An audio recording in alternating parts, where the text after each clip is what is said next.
दियारे इश्क में अपना मुकाम पैदा कर, दियारे इश्क में अपना मुकाम पैदा कर, नया ज़माना नई सुबह शाम पैदा कर। तो चलिए अल्लामा इकबाल के इसी इंस्पिरेशनल एंड मोटिवेशनल शेर के साथ हम अपनी वीडियो का आगाज़ करते हैं। तो आज की वीडियो में हम डिस्कस करेंगे लोकल शेयर फेलियर के हवाले से। पिछली वीडियो में हमने अजम्पशन की थी, एक न्यूमेरिकल हमने सॉल्व किया था जिसमें हमने जनरल शेयर फेलियर की अजम्पशन की थी। तो आज की वीडियो में हम लोकल शेयर फेलियर की अजम्पशन करेंगे। तो चलिए सबसे पहले देख लेते हैं कि हमारे पास लोकल शेयर फेलियर होता क्या है। लोकल शेयर फेलियर बेसिकली हमारे पास तीन टाइप्स होती हैं शेयर फेलियर की: general shear failure, local shear failure and punching share failure. तो लोकल शेयर फेलियर एक ऐसा फेलियर होता है जिसमें आप अगर इजीली समझ सकते हैं तो हमारे पास उसमें बल्जिंग और हीविंग बहुत ही लिटिल होती है। बस लोकल शेयर फेलियर हमारे पास होता क्या है, पहले हम वो देख लेते हैं। तो उसके लिए हम एक डायग्राम देखते हैं कि ये हमारे पास एक फाउंडेशन है एंड ये हमारे पास ग्राउंड लेवल है। तो चलिए गाइस, यहाँ पे हमारे पास वेज शेप्ड स्ट्रक्चर इसके बॉटम में होगा जब हमारे पास लोकल शेयर फेलियर अकर करेगा। कुछ वो इस तरीके से डिजाइन हो जाएगा, इस तरीके से हमारे पास फेलियर आएगा। डिफरेंट टाइप की हमारे पास जोन्स आ जाएंगी। ये हमारे पास सेंट्रल जोन एंड ये टू हमारे पास सेकंड जोन होगी। तो ये हमने यहाँ तक देख लिया कि बेसिकली लोकल शेयर फेलियर होता क्या है। नाउ ये बात करते हैं कि लोकल शेयर फेलियर किन किन टाइप की सॉइल में अकर होता है। ये हमारे पास याद रखिएगा, लूज टू मीडियम रेंज की जो डेंसिटी की सॉइल होती है उसमें अकर करता है। मीन्स हमारे पास ये अकर करता है जो loose sand and soft clay के अंदर हमारे पास ये अकर करता है। लूज सैंड या सॉफ्ट क्ले, ये दो टाइप की सॉइल्स हैं जिनमें मोस्टली हमारे पास लोकल शेयर फेलियर अकर करता है। तो ये हमारे पास एक कॉन्सेप्ट है कि एक ऐसा फेलियर जिसमें लेस या फिर न नो बल्जिंग और हीविंग अकर करती है और सेकेंडली इसमें लार्ज सेटलमेंट देखी जाती है। चलिए, तो लोकल शेयर फेलियर के रिगार्डिंगली हम समझ लेते हैं कि टरज़ागी थ्योरी में बेसिकली इसको सॉल्व करने का वही तरीका है, लेकिन सिर्फ टू डिफरेंट स्टेप्स हैं।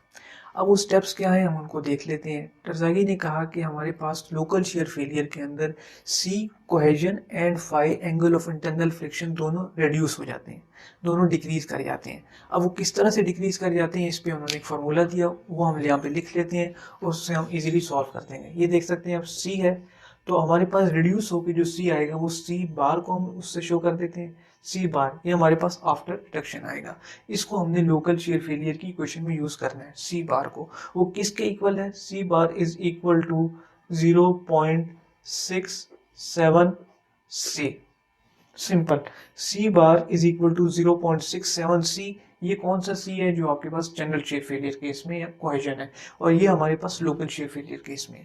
तो चलिए गाइस, नेक्स्ट हम देख लेते हैं एंगल ऑफ इंटरनल फ्रिक्शन का क्या फार्मूला है, कि वो रिड्यूस्ड होकर लोकल शेयर फेलियर में उसका क्या फार्मूला आता है फाइव बार का। तो ये आप देख सकते हैं फाइव बार है is equal to ten inverse into 0.67 into 10 five. ये आपके पास इक्वेशन आ जाती है। Five is equal to 10 inverse into 0.67 into 10 five. And तो ये हमारे पास बेसिकली टू इक्वेशन बन जाती हैं, और इन्हीं टू इक्वेशंस को हम जब पुट करके प्लेस करते हैं टरज़ागी इक्वेशन में तो हमारे पास सिंपल क्यू यू की वैल्यू आ जाती है। तो चलिए हम इसको न्यूमेरिकल में प्लेस करके देखते हैं। इसको मैं यहाँ पे हाईलाइट कर देता हूँ। ये आपके पास टू इक्वेशन है और ये आफ्टर रिडक्शन हमारे पास इन दोनों की वैल्यूज़ हमारे पास रिड्यूस हो जाती हैं। तो आप इसको नोट भी कर सकते हैं, इसकी पिक्चर भी ले सकते हैं।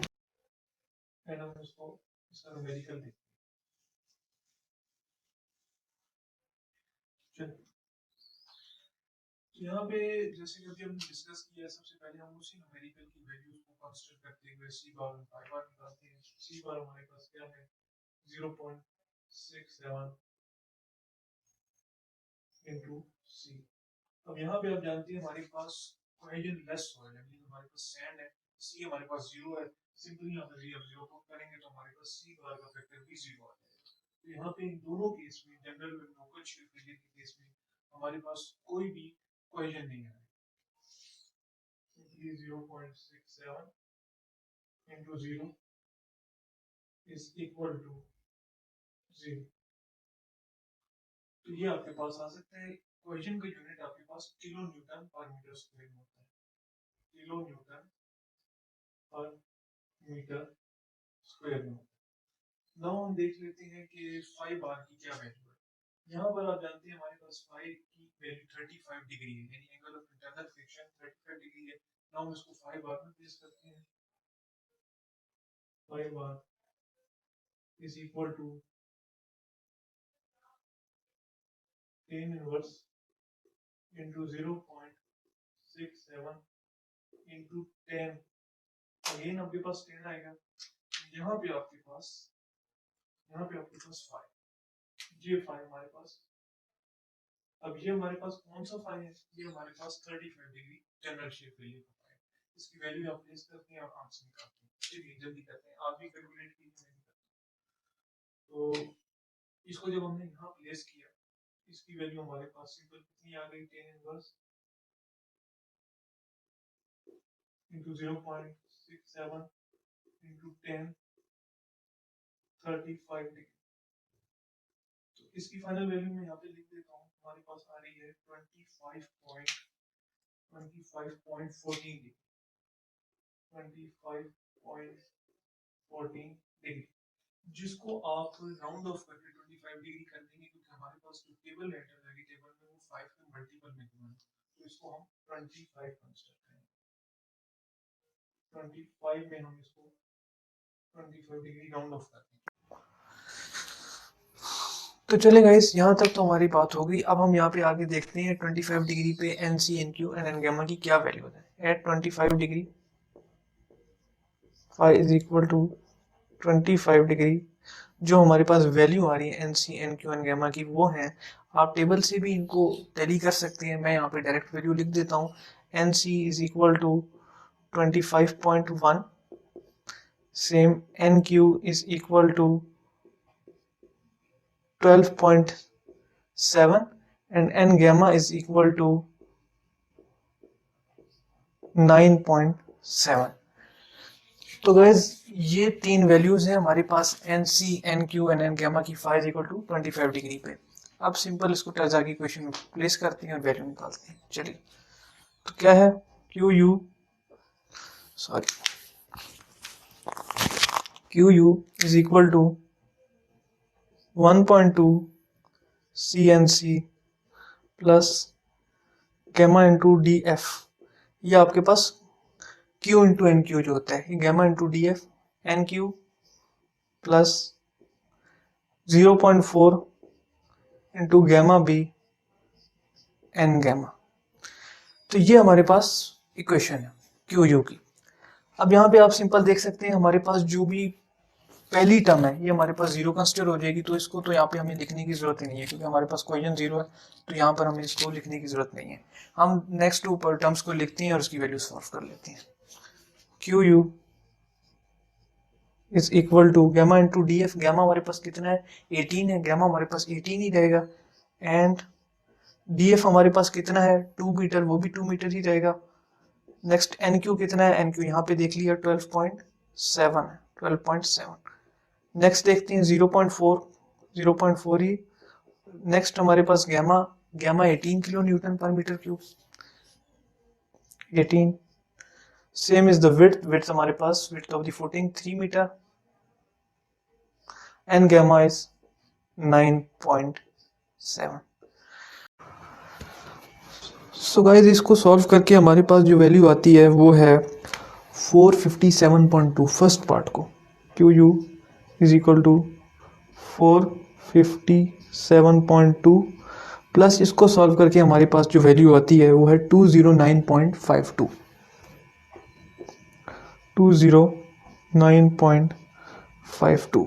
तो सिंपली आप इसको ऐड कर लेते हैं और फिर देख लेते हैं कि इसकी वैल्यू कितनी आती है। वैल्यू जो आ रही है हमारे पास वो Q U is equal to 666.72 and unit क्या है again, kilo newton per metre square, जो अल्टीमेट बेयरिंग कैपेसिटी की यूनिट होती है, kilo newton per metre square. तो इसको मैं हाईलाइट कर देता हूँ, हमारे पास ये वैल्यू अल्टीमेट बेयरिंग कैपेसिटी की आ रही है।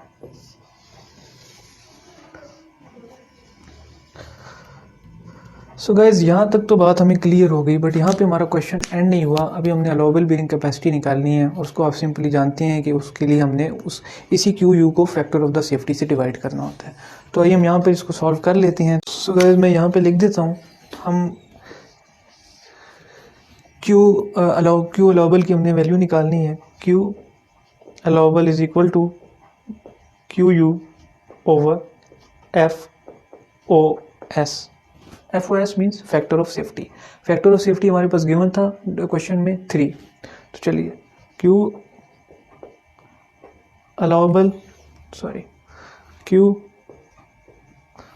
Is equal to 666.72 divided by 3।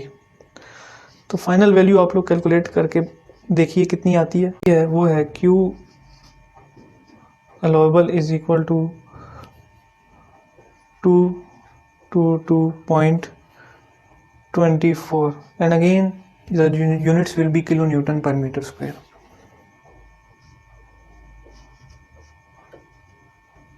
kilonewton per meter square। तो इस तरीके से आपके पास दोनों किस्म की इक्वेशंस की बेयरिंग कैपेसिटी आ जाती है, क्यू अलाउबल भी और क्यू यू भी।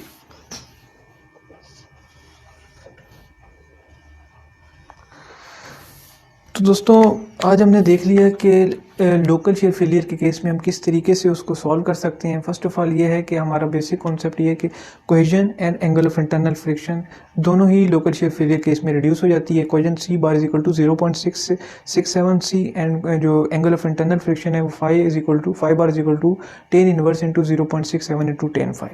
तो उससे आपने इन दोनों की वैल्यू निकाल ली। उसके बाद 5 इज इक्वल टू 25 डिग्री जहाँ पे कन्वर्ट हो गया था, उससे तीनों की वैल्यूज़ निकाल ली बेयरिंग कैपेसिटी फैक्टर्स की, और उसको रज़ा की क्वेश्चन में पुट करके वैल्यू निकाल ली। And simple Q allowable is equal to Q U over factor of safety करके यहाँ पे हमने फाइनल वैल्यू निकाल ली। तो दोस्तों आज की वीडियो में इतना ही। अगर आपको वीडियो पसंद आई है तो काइंडली इसको लाइक कीजिएगा एंड मेरे चैनल को सब्सक्राइब कीजिएगा। तो मिलता हूँ फिर आपसे अगली वीडियो में, तब तक के लिए शुक्रिया, थैंक यू एंड अल्लाह हाफिज़।